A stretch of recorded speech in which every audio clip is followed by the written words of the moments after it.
Dr. Maya Rodriguez pressed her face against the cold window glass and watched her 8-year-old son Jake chase butterflies in the meadow behind their cabin. The boy's laughter echoed across the quiet valley, mixing with the sound of wind through the pine trees.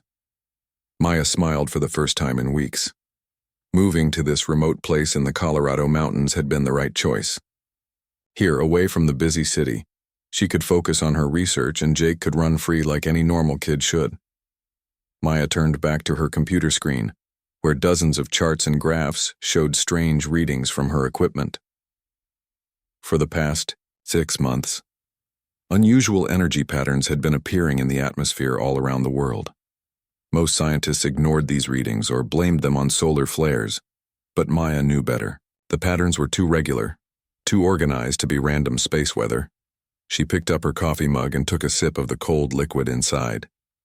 Through the window, she could still see Jake running through the tall grass, his red backpack bouncing as he moved. The boy had adapted well to their new life. He missed his friends from the city, but he loved exploring the forest and collecting rocks and insects. Maya's equipment started beeping. She looked at her screens and saw another energy spike. This one was stronger than usual. The readings showed electromagnetic waves bending in ways that should have been impossible according to normal physics. She grabbed her notebook and started writing down the numbers. The beeping stopped.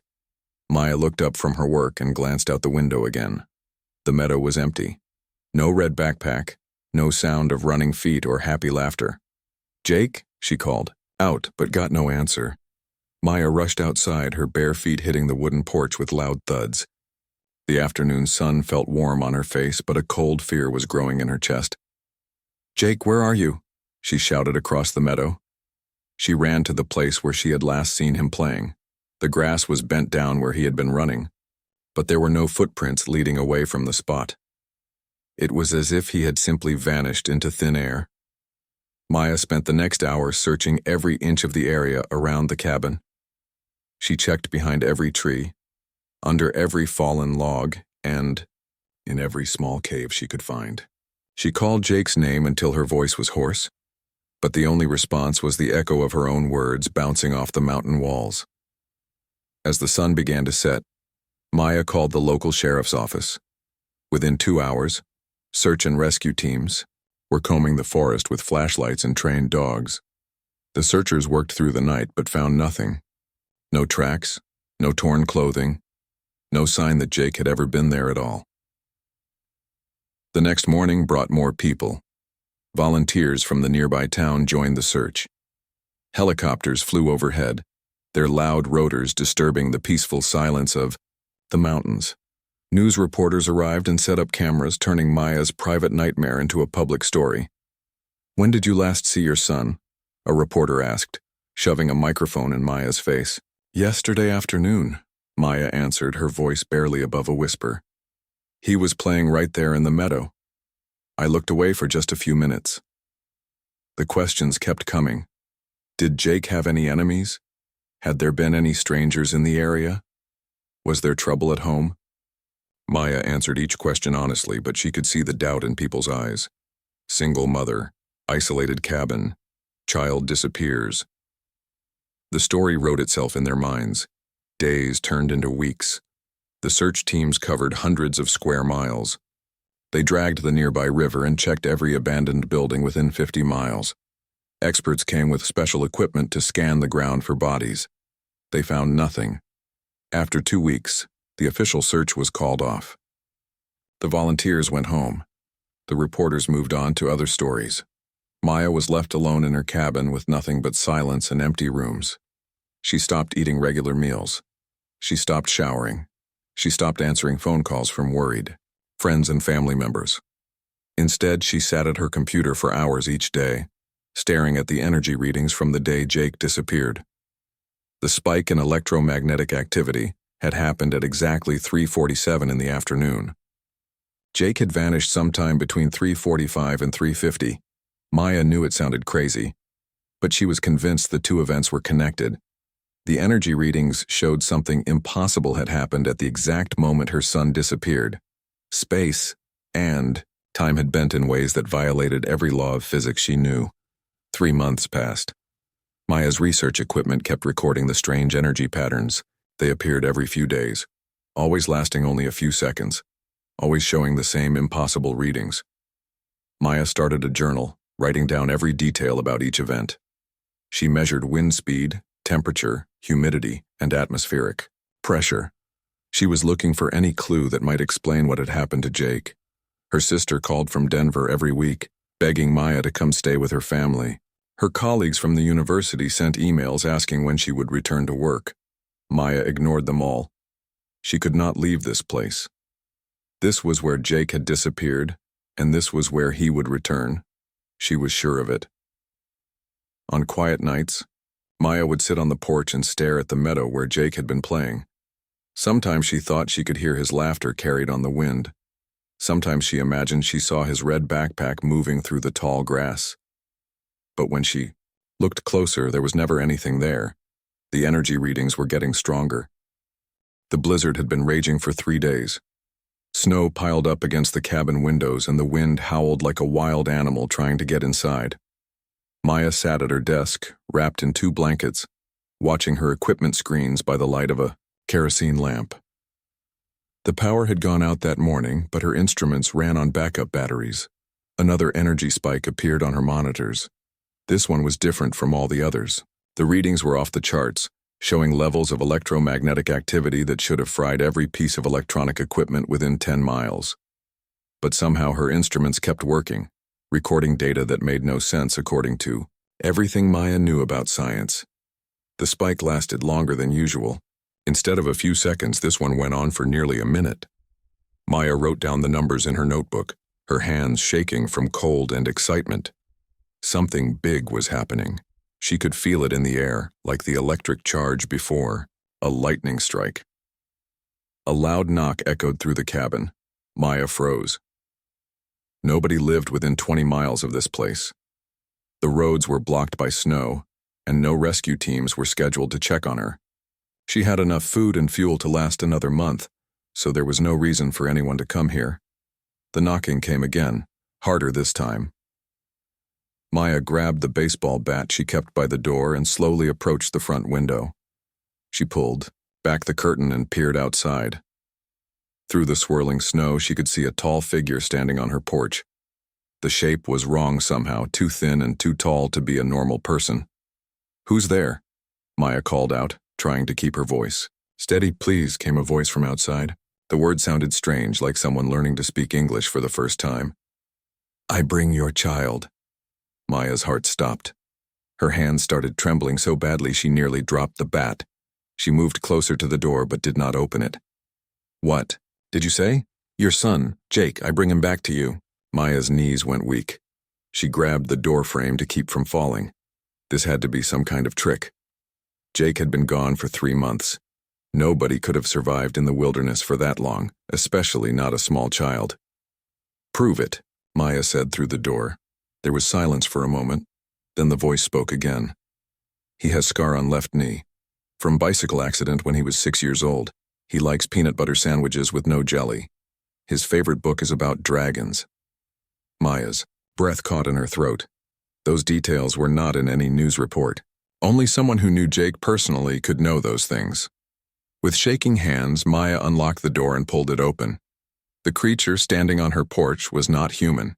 It stood nearly 7 feet tall, with pale blue skin that seemed to glow faintly in the darkness. Its limbs were too long and too thin, like a person stretched out by some invisible force. Large black eyes dominated a face that had no nose, and only a small slit for a mouth. It wore clothing that looked like liquid metal, flowing and changing shape as Maya watched. In the creature's arms was Jake. Maya's son looked exactly the same as the day he had disappeared. Same red hair, same freckles, same small hands. But he was completely still, his eyes closed as if he were in the deepest sleep possible. "Is he alive?" Maya whispered. The creature nodded. "He sleeps. Safe sleep. No harm came to him." Maya stepped forward, reaching out to touch her son's face. Jake's skin was warm, and she could feel his breath against her palm. He was alive, but something was wrong. His breathing was too slow, too regular, like he was not really sleeping but was in some kind of trance. What did you do to him? Nothing harmful. Sleep prevents fear. Sleep prevents pain. When children are taken from their world, we make them sleep so they do not suffer. Maya looked up at the alien's face. Despite its strange appearance, she could see something that looked like sadness in those huge black eyes. Taken? You took my son? The creature shifted Jake's weight in its arms. The boy did not stir. Not me. My people. They take human children for study. I disagree with this action. I bring children back. How many children? Many. From all parts of your world. Your son was one of 43 taken this year. Maya felt sick. 43 families had gone through what she had experienced. 43 parents had lost their children to these creatures. Why? She asked. The alien looked down at Jake, then back at Maya. My people are dying. We cannot make new life. We study human children to understand what we have lost. But taking them is wrong. Some of us try to fix this mistake. Maya held out her arms. Give him to me. The creature carefully transferred Jake into his mother's arms. The boy was heavier than Maya remembered, but he felt real and solid and alive. She held him close, breathing in the familiar smell of his hair. Will he wake up? Yes. But slowly. The sleep must wear off naturally. Might take several days. Maya carried Jake inside and laid him on the couch. She covered him with blankets and checked his pulse. It was slow but steady. His face looked peaceful, like he was having pleasant dreams. The alien remained standing in the doorway, snow swirling around its tall frame. You can come in, Maya said. Close the door, you're letting all the heat out. The creature stepped inside and closed the door behind it. Up close, Maya could see that its skin had patterns like scales, and its clothes seemed to be made of some kind of living material that moved with each breath. What's your name? Maya asked. I am called Zahn. I'm Maya. Thank you for bringing Jake home. Zahn nodded. There is more you must know. Bringing your son back is only the beginning. Great. Danger comes for both our worlds. Maya sat beside the couch where Jake lay sleeping, watching his chest rise and fall with each slow breath. 2 days had passed since Zahn brought him home, but the boy had not opened his eyes. Maya barely slept herself, afraid that if she looked away for even a moment, Jake might disappear again. Zahn stood near the window looking out at the snow-covered forest. The alien did not seem to need much rest or food. Maya had offered him water and canned soup, but Zahn said his people got energy in different ways. Tell me about your world, Maya said, keeping her voice quiet so she would not disturb Jake. Zahn turned from the window. His large black eyes reflected the firelight like mirrors. My world is much like yours, but in a different place that touches your place. Imagine 2 sheets of paper stacked on top of each other. Your world is one sheet. Mine is the other. Sometimes the sheets touch and things can pass between them. Maya nodded. As a scientist, she had heard theories about parallel dimensions, but she had never believed they were real. How did you learn to cross between the worlds? My people developed machines that can tear holes in the barriers between worlds. We use this technology to explore and learn. But then the dying sickness came. Zahn's voice became quieter, sadder. What kind of sickness? A disease that attacks the part of us that creates new life. In 50 years, no Kethvar children have been born. We are the last generation of our people. Maya felt a chill that had nothing to do with the cold cabin. How many of you are left? Perhaps 10,000. Maybe less. Each year, more die of old age or give up hope. The leaders became desperate. They decided to study other species that still create new life successfully. Humans were chosen because you are most similar to us. So you started taking our children. Zahn nodded, looking ashamed. The leaders believed that by studying human children, we could learn how to fix our own biology. They ordered the capture of young humans from different parts of your world. Maya's hands clenched into fists. You experimented on them? No harm was meant. The children were kept in deep sleep to prevent fear. Scientists studied their blood, their brain patterns, their genetic material, but no torture, no pain. That doesn't make it right. I know. Many of my people know. That is why some of us work in secret to return the children and stop these actions. Jake stirred on the couch, making a small sound. Maya immediately turned to him, but his eyes remained closed. She touched his forehead and found it warm but not feverish. Why is he sleeping so long? The sleep process is delicate. Your son's mind was touched by our world. He experienced things that human minds were not designed to experience. The long sleep helps him adjust slowly. What do you mean his mind was touched? Zahn moved closer to the couch, studying Jake's sleeping face. In our world, thoughts can be shared between minds. All Kethvar are connected this way. When humans enter our dimension, sometimes they develop this ability too. Your son's mind opened during his time with us. Maya felt another wave of fear. Is he still human? Yes. But he is also something new, a bridge between our kinds. Before Maya could ask more questions, Jake's eyelids fluttered. His breathing changed, becoming faster and more natural. Slowly, his eyes opened. Mom? Jake's voice was hoarse and confused. Maya nearly cried with relief. She leaned down and hugged him gently. I'm here, baby. You're safe now. Jake looked around the cabin, taking in the familiar surroundings. Then his gaze fell on Zahn, and his expression changed. Instead of fear, Maya saw recognition in her son's eyes. Hello, Zahn, Jake said in a calm voice that sounded older than his 8 years. Hello, young Jake. How do you feel? Different. I can hear things now. Thoughts that aren't mine. Maya pulled back to look at her son's face.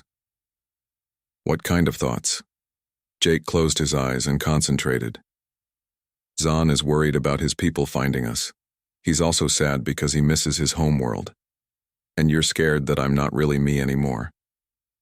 Maya's breath caught. Jake had always been a smart boy, but this was beyond normal intelligence. Can you hear my thoughts right now? Only the loud ones. The ones with strong feelings attached. Zahn knelt beside the couch.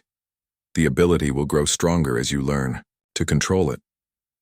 This is why you are important, Jake. You can understand both human and Kethvar minds. Jake sat up slowly, Maya helping him stay steady. I remember being in your world, Jake said to Zahn. It was beautiful but sad. All the adults there felt hopeless. Yes, we have felt hopeless for many years. Jake looked at his mother, then back at Zahn. But humans don't give up easily. That's what makes us different, isn't it? Maya stared at her son. This was definitely Jake, but he was speaking with wisdom that no 8-year-old should possess. Mom, I know this is scary, Jake said, taking her hand. I'm still me. I still love peanut butter sandwiches and dragon books. But I also understand things now that I didn't before. Things that might help both our peoples. Zahn stood up quickly, his body tensing. They come. Who comes? Maya asked. Kethvar hunters. They have found my trail. We must leave this place now. Maya looked around the cabin that had been their home for months. All her research equipment, all her data about the energy readings was here. I can't leave my work. It's important. Your work is already safe, Zahn said. I accessed your computer systems while you slept. All data has been transmitted to secure locations. Your research is more valuable than you know. Jake squeezed his mother's hand. We have to go, Mom. I can feel them getting closer. They're angry about what Zahn did. Maya helped Jake to his feet. The boy seemed steady, though still weak from his long sleep. Where will we go? Into the forest, Zahn said, moving toward the back door. There are places where the barriers between worlds are strong. They will have difficulty tracking us there. Maya grabbed her warmest coat and helped Jake into his winter clothes. As they prepared to leave, she looked one last time at the cabin where she had lost and found her son. Outside, the blizzard had stopped, but the night was dark and cold. Jake walked between Maya and Zahn, his small hand holding tightly to his mother's. How many others are there like me? Jake asked Zahn as they entered the forest. You are the first human child to develop the mind connection so strongly. That is why you are precious to both sides in this conflict. Maya realized that getting Jake back was only the beginning of their troubles. Her son was no longer just her child. He had become something that could change the fate of two entire species. The forest was dark and cold, but Jake led them through the trees like he had a map in his head. Maya stumbled over roots and rocks, but her son moved with sure steps, never hesitating about which direction to go. How do you know where we're going? Maya whispered as they climbed up a steep hill. I can feel the safe places, Jake said quietly. Some spots in the forest feel strong, like the barrier between worlds is thick there. Other places feel thin and dangerous. Behind them, strange lights began to flash between the trees. The lights moved fast, searching back and forth like giant flashlights. They found the cabin, Zahn said, looking back down the hill. They will discover we are gone and begin hunting. Maya could see the lights getting brighter. There were at least 6 of them, maybe more. They moved in an organized pattern, like a search team that knew what it was doing. This way, Jake said, turning left toward a rocky area where the trees grew closer together. They climbed over fallen logs and pushed through thick bushes. Maya's clothes caught on thorns, and her hands got scratched from grabbing onto branches. But she kept moving, following her son through the maze of rocks and trees. The lights behind them spread out, covering more ground. Maya could hear strange sounds now, like electronic beeping and high-pitched whining noises. What are those sounds? She asked Zahn. Scanning equipment. They search for our heat signatures and biological traces. Can they find us? Yes, unless we reach a barrier zone soon. Jake stopped suddenly and held up his hand. Wait, something's wrong. Maya froze, listening. The forest had gone completely silent. No wind in the trees, no small animals moving through the underbrush. Even their own breathing seemed too loud. They're close, Jake whispered. Very close. A bright light suddenly blazed from directly ahead of them. Maya raised her hand to shield her eyes from the glare. When her vision adjusted, she saw 3 tall figures standing between the trees. They looked like Zahn, but wore different clothes that seemed to be made of black metal. Their eyes glowed red in the darkness. Zahn of the Kethvar, one of them said in a voice that sounded like grinding metal. You have committed crimes against your own people. I have corrected a crime, Zahn replied, stepping in front of Maya and Jake. These humans should never have been taken from their world. That decision is not yours to make. Return the child, and come with us for judgment. No. The lead hunter raised a device that looked like a cross between a gun and a scanner.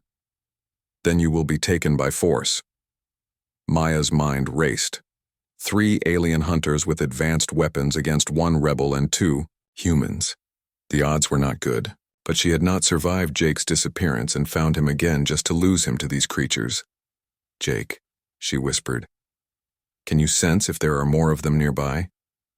Her son closed his eyes for a moment. 2 more coming from our left. 1 from the right. They're trying to surround us. Maya looked around desperately. They were on a hillside covered with loose rocks and dead trees. Above them was a cliff face too steep to climb. Below them was the slope they had just climbed, but the hunters' lights were moving up from that direction. Zahn, can you fight them? Perhaps. 1 or 2, but not 6. The hunters began moving closer, their red eyes cutting through the darkness like laser beams. Maya picked up a rock the size of her fist. It was not much of a weapon against alien technology, but it was better than nothing. Stay behind me, she told Jake. Mom, I have an idea, Jake said, but you have to trust me. What kind of idea? I can use my connection to their minds. I can confuse them, make them see things that aren't there. Maya stared at her son. Is that safe for you? I don't know, but it's our only chance. The lead hunter aimed his weapon at Zahn. Final warning. Surrender now. Do it, Maya told Jake. Her son closed his eyes and concentrated. His face scrunched up with effort, and Maya could see sweat forming on his forehead despite the cold air. Suddenly, the hunters stopped moving. They looked around in confusion, their red eyes flickering like broken lights. What trickery is this? The leader demanded.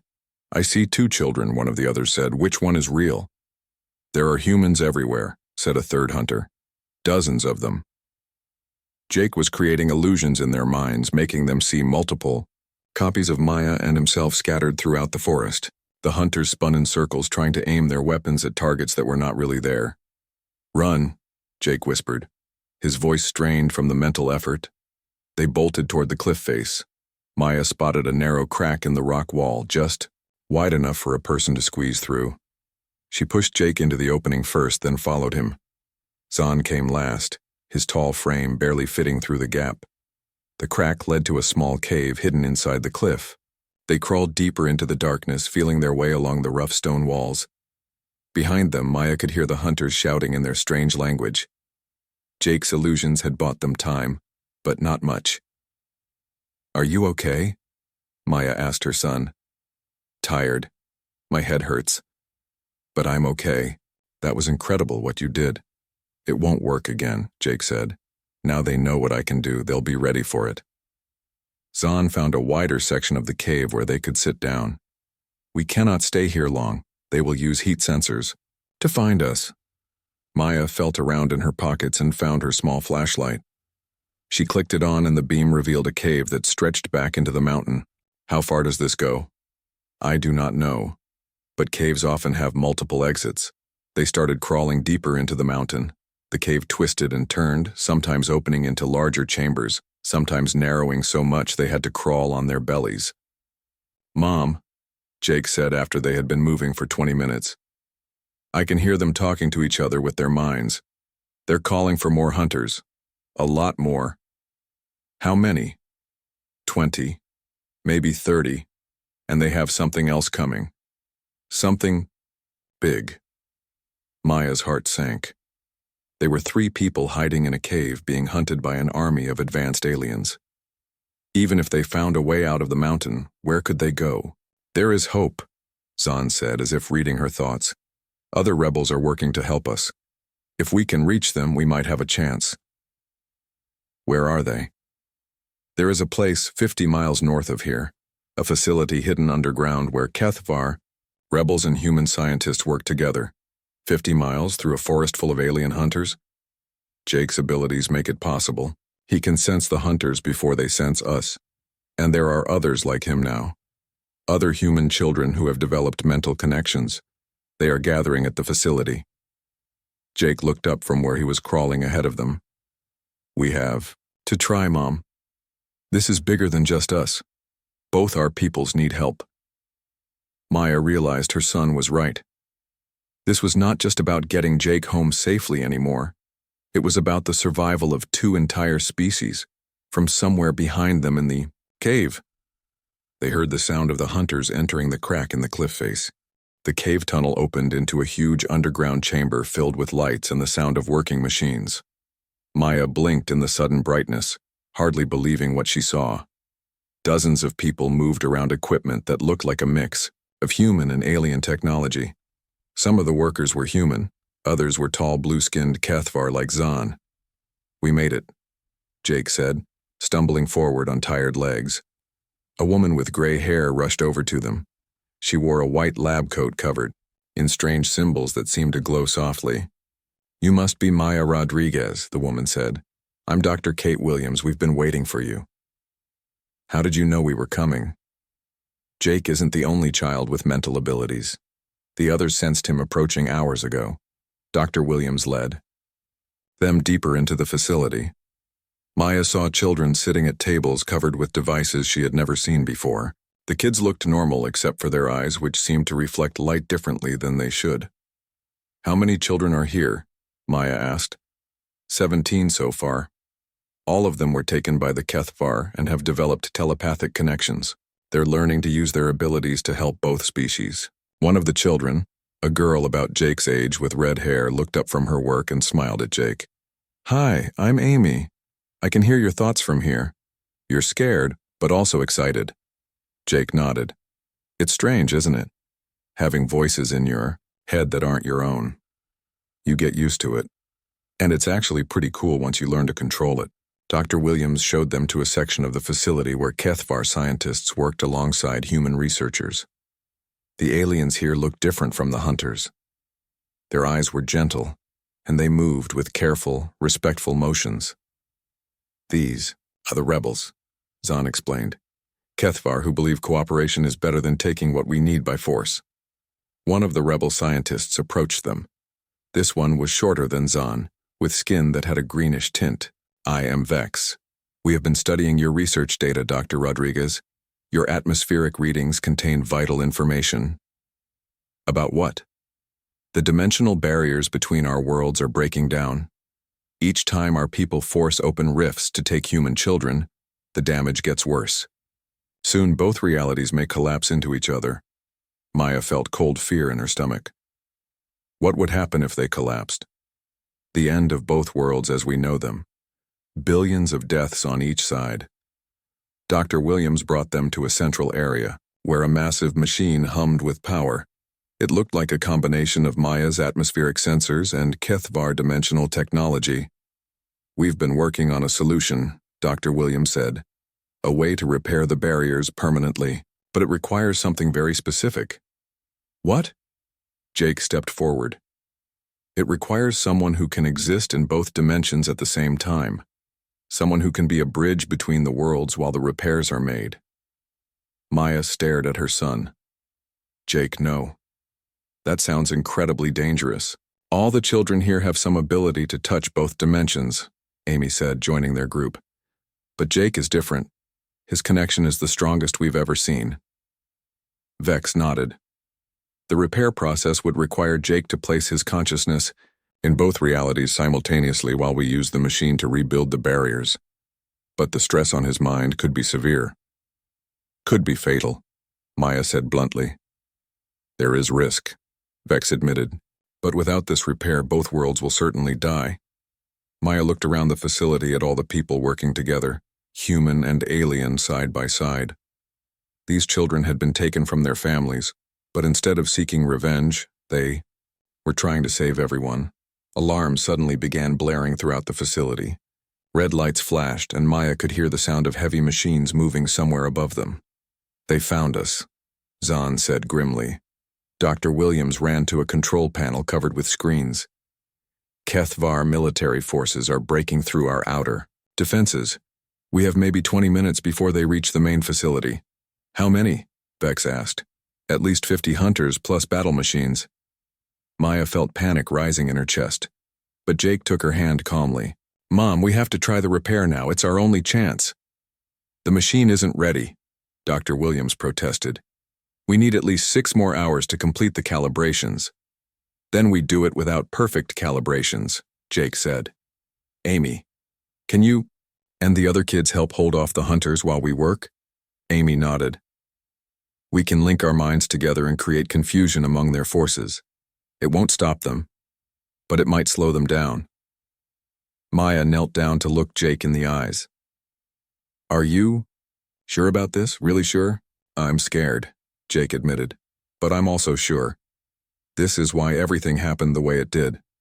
Why I was taken, why I developed these abilities, why Zahn brought me back to you. It was all leading to this moment. Dr. Williams began powering up the repair machine. The sound grew louder and Maya could feel energy building in the air around them. Jake will need to be connected to sensors that monitor both his human brain patterns and his Kethvar mental connections, Vex explained rapidly. If either signal becomes too weak, we pull him out immediately. The children gathered around Jake, placing their hands on his shoulders. Maya could see their eyes beginning to glow with the same strange light she had noticed before. We're with you, Amy said. All of us together. Jake lay down on a table next to the machine. Sensors attached to his head and chest, monitoring his vital signs on multiple screens. Mom, if something goes wrong, nothing will go wrong, Maya said firmly. You're the bravest, smartest kid I know. You can do this. The sounds of battle grew closer. Maya could hear explosions and the whine of energy weapons. Beginning dimensional bridge activation, Dr. Williams announced. Jake closed his eyes and suddenly went completely still. The monitors showed his brain activity splitting into two distinct patterns, one human and one alien. On a large screen, Maya could see representations of both realities. The barriers between them looked like a wall full of huge cracks and holes. As Jake's consciousness spread across both dimensions, the machine began sending repair signals through him. Slowly, impossibly, the cracks began to close. "It's working," Vex said in amazement. The facility shook as the hunters broke through the final defenses. Maya could hear their metallic voices shouting orders in the corridors outside. "Faster," Dr. Williams urged the machine. On the screen, more barriers sealed themselves. But Jake's vital signs were getting weaker. His human brain pattern flickered dangerously. "Pull him out," Maya demanded. "Not yet," Jake's voice came from the speakers, sounding distant and strange. "Almost finished." The last of the major cracks sealed just as the hunters burst into the main chamber, but instead of attacking, they stopped and stared in confusion at their own people working peacefully alongside humans. The lead hunter's red eyes flickered and changed to the normal black of the peaceful Kethvar.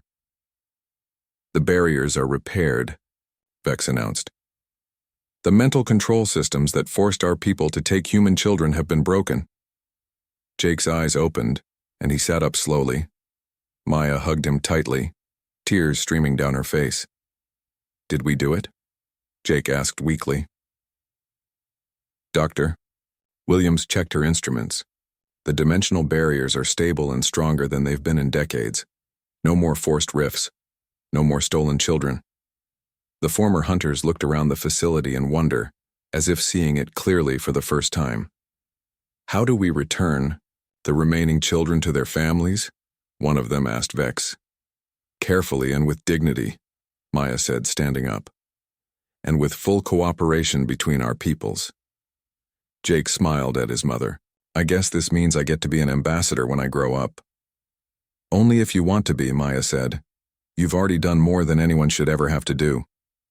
6 months later, Maya stood in a new research facility built jointly by human and Kethvar scientists.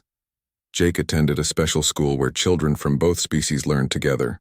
The program was voluntary and families were never separated again. Through the window, Maya could see Jake playing in the garden with Amy and several Kethvar children. Their laughter mixed together in the warm afternoon air, two different species, learning to be friends. The barriers between worlds remained strong and stable. But the barriers between peoples had finally begun to come down.